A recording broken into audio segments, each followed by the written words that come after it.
ये दिल्ली की चुनी हुई सरकार के ऊपर हमला करते हैं।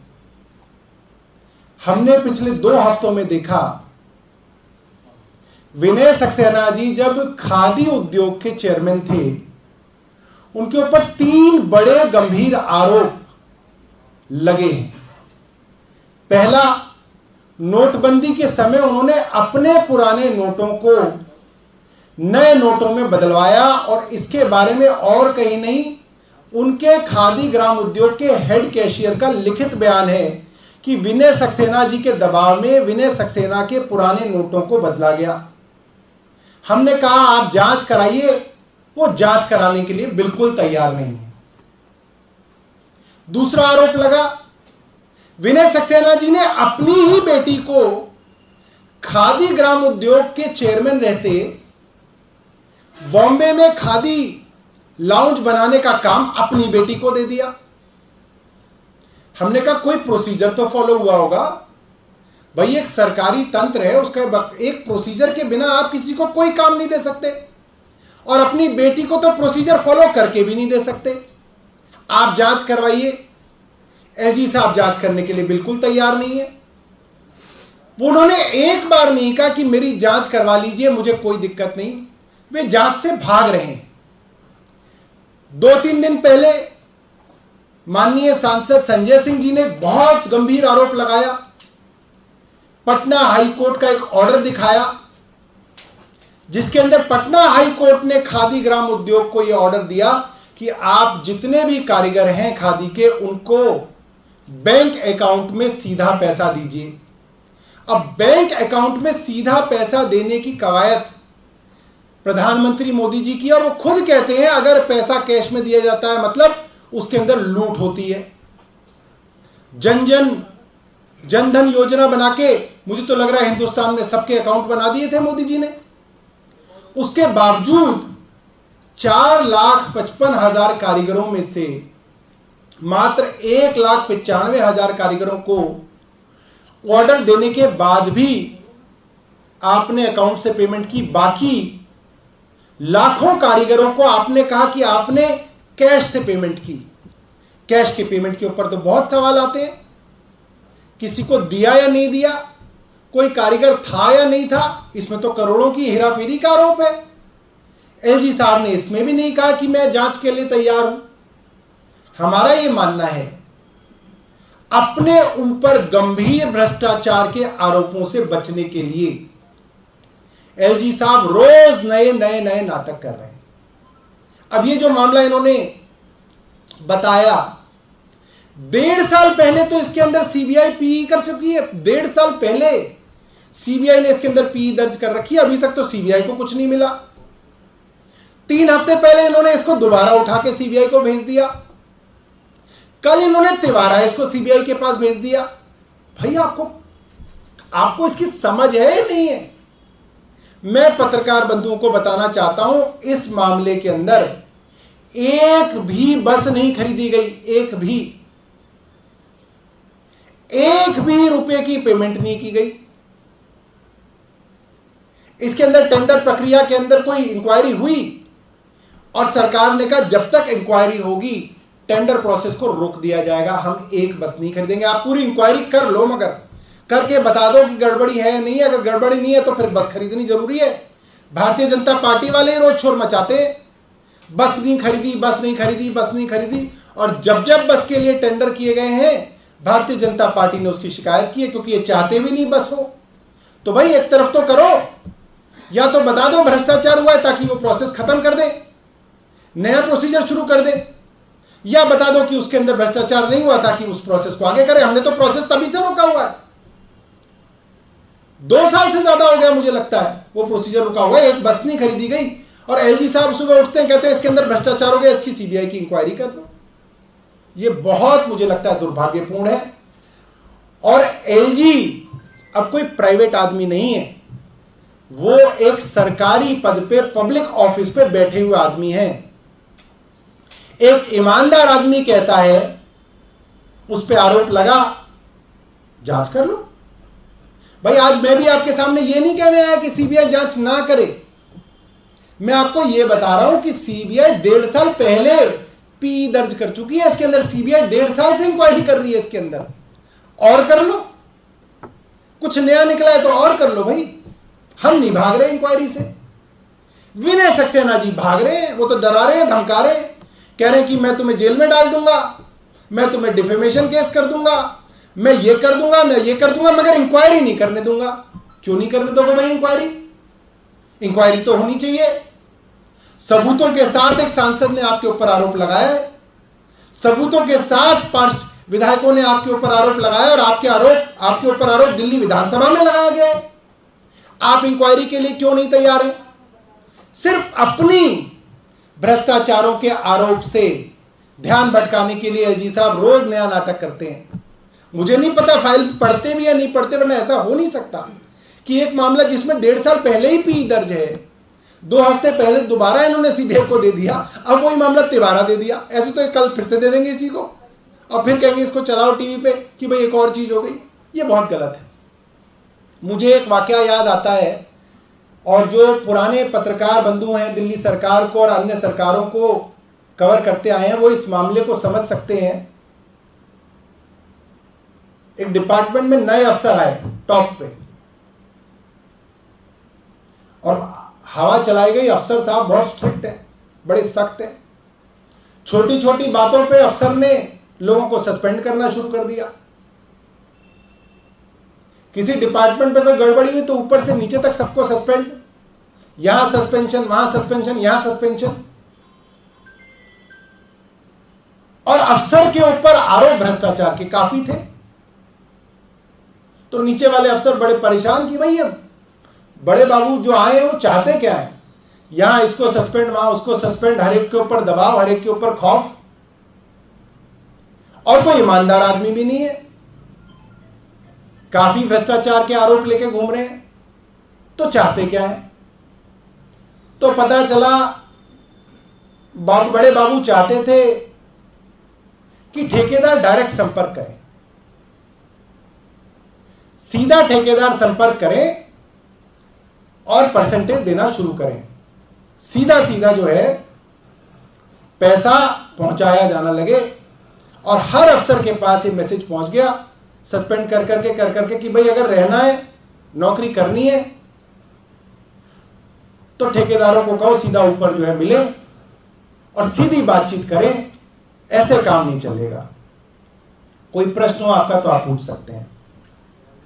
इस मामले में उनका ये आरोप है कि जो बसों की खरीद कंपनी को ठेका नहीं दिया गया था, जो टेंडर प्रक्रिया में शामिल नहीं थी। BS4 BS6 की बात है, जिसको BS6 का ठेका नहीं दिया गया, पूरा ठेका उसी को, जिसमें टेंडर में जो शामिल नहीं थी कंपनी, पूरा ठेका उसी को गलत तरीके से दे दिया गया। इसमें एक बात देखिए, मजेदार बात यह ठेका दिया ही नहीं गया, वही तो मैं बता रहा हूं आपको। यहां कोई ठेका दिया ही नहीं गया। यहां 2 कंपनी आई, BS4 और BS6 की। एक ने सिर्फ 600 कंपनी बसों के लिए अप्लाई किया, एक ने 1000 के लिए अप्लाई किया। उसके अंदर कोई प्रक्रिया चल रही थी, इन्होंने जांच चला दी। हमने प्रक्रिया तभी से तभी रोक के रख दी। हमने कहा कि हम नहीं कर रहे टेंडर, हम नहीं खरीद रहे, बस आप बता देना प्रक्रिया ठीक है तो खरीदेंगे, वरना नहीं खरीदेंगे। तो भ्रष्टाचार कहां हुआ? और 1.5 साल से तो सीबीआई कर रही है इंक्वायरी इस चीज की। इसके ऊपर एलजी साहब ने, जो पुराने एलजी थे अनिल बैजल साहब ने, उन्होंने 3 मेंबर्स की कमेटी बनाई थी। एक रिटायर्ड अफसर थे, एक उसके अंदर विजिलेंस के आदमी थे, एक और कोई आदमी थे, 3 अफसर थे। और उन्होंने अपनी रिपोर्ट में कहा कि अगर कोई छोटी मोटी इसमें त्रुटि है तो भी वो बोनाफाइड है, मतलब अच्छी नीयत से किया गया काम है और उसमें कोई क्रिमिनल नेग्लिजेंस नहीं है, कोई उसके अंदर जो है भ्रष्टाचार, क्रिमिनल नेग्लिजेंस का कोई क्रिमिनल एंगल ही नहीं है। ये इनके ही पुराने एलजी की रिपोर्ट है। अब ये निकाल के क्यों हर डिपार्टमेंट के अंदर जो है यहां भ्रष्टाचार हो गया, यहां भ्रष्टाचार हो गया, यहां भ्रष्टाचार हो गया, साबित कुछ नहीं हुआ अभी तक। रिपोर्ट हर चीज की मांग लेते हैं, इसके ऊपर इंक्वायरी, इसके ऊपर इंक्वायरी, इसके ऊपर इंक्वायरी। खुद कब कराएंगे एलजी साहब इंक्वायरी? अरे अरविंद केजरीवाल तो सीना ठोक के कह रहा है कर लो इंक्वायरी, सीबीआई से करा लो, ईडी से करा लो, और 2-4 से करा लो। आप डरे डरे घूम रहे हो कि मेरी इंक्वायरी ना हो जाए। अरे एलजी साहब आओ ना पब्लिक ऑफिस में, खुला आओ ना, बोलो कि हाँ मेरे लिए इंक्वायरी के लिए कोई दिक्कत नहीं है, मैं सिफारिश करता हूं मेरे ऊपर इंक्वायरी कराई जाए। निकला एलजी साहब से मुंह से शब्द? निकलेगा भी नहीं। पब्लिक ऑफिस के अंदर आपको इंक्वायरी के लिए तैयार रहना पड़ेगा एजी साहब, आप भाग नहीं सकते और आप डिफेमेशन के नाम से डरा नहीं सकते। हम डरने वाले लोग नहीं है, बहुत आए डराने वाले चले गए, हम डरेंगे नहीं, सवाल पूछेंगे। साहब एक इसमें आरोप ये भी है कि जो डीटीसी के चेयरमैन बनाए गए उनके नियमों में भी गड़बड़ी की गई। मैं बता तो रहा हूं आपको, देखिए क्या होता है, एक डिपार्टमेंट काम करता है, उसके अंदर 100 चीजें होती हैं, हर चीज के अंदर भ्रष्टाचार नहीं होता, बहुत सारी चीजें होती हैं जो बोनाफाइड होती हैं। आप देखिएगा एक कानूनी शब्द है बोनाफाइडी, एक अच्छी नीयत से काम करने के लिए आप कुछ काम करते हैं, वो बोनाफाइडी होता है। मगर अपनी बेटी को किसी चीज का काम दे देना वो बोनाफाइडी नहीं होता, अपने पुराने नोट बदलवा लेना वो बोनाफाइडी नहीं होता। हाईकोर्ट के ऑर्डर के बाद भी आप वर्कर्स को कह रहे हो कि आप कैश पेमेंट कर रहे हो, वो बोनाफाइडी नहीं होता, उसके अंदर भ्रष्टाचार के आरोपों की जांच होनी चाहिए। और हम तो कह रहे हैं इसकी भी तो जांच हो रही है ना भाई, इसमें कोई भी एलजी साहब का सवाल ऐसा नहीं है जो नया हो, ये 1.5 साल से ही चल रहा है, पी कुछ नहीं होना है इसके अंदर। ये सिर्फ जो है ये है कि अपने ऊपर आरोपों से जो है ध्यान भटकाना चाहते हैं। एक सवाल सर, थोड़ा अलग टॉपिक से। जी। एमसीडी के जो सीट्स कम हुई हैं, 270 हुई हैं, उस पर आपका क्या कहना है आपकी पार्टी का? मैडम ये तो मैं सोचता हूं कि इसके ऊपर तो एक रिसर्च होनी चाहिए। आप सोचिए, देश को और दिल्ली को मूर्ख बनाने की इससे बड़ी स्कीम क्या हो सकती है कि आपने दिल्ली में चुनाव इसलिए रोक रखे हैं कि 272 वार्ड कम करके आप 250 करोगे। अरे कोई पंडित ने बताया 250 होने चाहिए? आप सोचिए, मतलब आप इस पे विचार करिएगा कि 272 वार्ड को घटा के 250 करना है, इसलिए आपने चुनाव रोक रखे हैं। और ये पूरी बाबुओं की प्रक्रिया आप चला रहे हैं, लाखों करोड़ों रुपए इसके अंदर खर्च कर रहे हैं, करोड़ों रुपया भी तो खर्च हो रहा है इस प्रक्रिया में। क्यों हो रहा है? मतलब 272 वार्ड और 250 वार्ड में क्या फर्क हो जाएगा और क्या गवर्नेंस में फर्क आ जाएगा? मुझे तो लग रहा है थोड़े गवर्नेंस में कमी आएगी, बेहतर तो नहीं होगा। आपने और उसको थोड़ा सा सेंट्रलाइज कर दिया, वो भी आपने कोई बहुत सेंट्रलाइज नहीं किया। पूरी प्रक्रिया आप ज्यादा कर रहे हैं क्योंकि आप चुनाव हार रहे थे। भारतीय जनता पार्टी चुनाव हार रही थी, इसलिए सोच रही है थोड़ा समय मिल जाए, शायद चुनावों के अंदर कोई इज्जत बच जाए, मगर इज्जत बचेगी नहीं। एक सवाल मेरा थोड़ा अलग है कि स्ट्रीट चिल्ड्रन योजना है जो दिल्ली सरकार लेकर के आई थी, उसका कई जगहों पर विरोध देखने को मिला है। शायद जानकारी का अभाव होगा लोगों में। लोग कह रहे हैं कि ज्यादातर जो स्ट्रीट चिल्ड्रन होते हैं वो रोहिंग्या होते हैं और इससे गाँव का माहौल खराब हो जाएगा। तो क्या कुछ कहना चाहिए, क्योंकि एक जानकारी का बहुत अभाव है। देखिए, रोहिंग्याओं को बसाने की एक स्कीम भारत सरकार लाई थी, जिसके बारे में भारत सरकार के केंद्रीय मंत्री हरदीप पुरी जी ने भारत सरकार और प्रधानमंत्री जी को मुबारकबाद दी थी कि वो उनको बसा रहे हैं कहीं पे फ्लैट्स में। जांच पे पता चला कि उनके द्वारा मुख्य सचिव को कहा गया कि चुपचाप इसको किया जाए और इन सब लोगों को उन फ्लैट्स के अंदर बसाया जाए। हमने इंक्वायरी की मांग भी की है। आप सोचिए कि इतनी बड़ा षड्यंत्र देश के अंदर हो रहा था, देश की राजधानी में हो रहा था, रोहिंग्याओं को बसाने के लिए केंद्र सरकार सीधा सीधा चीफ सेक्रेटरी को कह रही थी और केंद्र सरकार इस पर जांच ही नहीं कराना चाहती।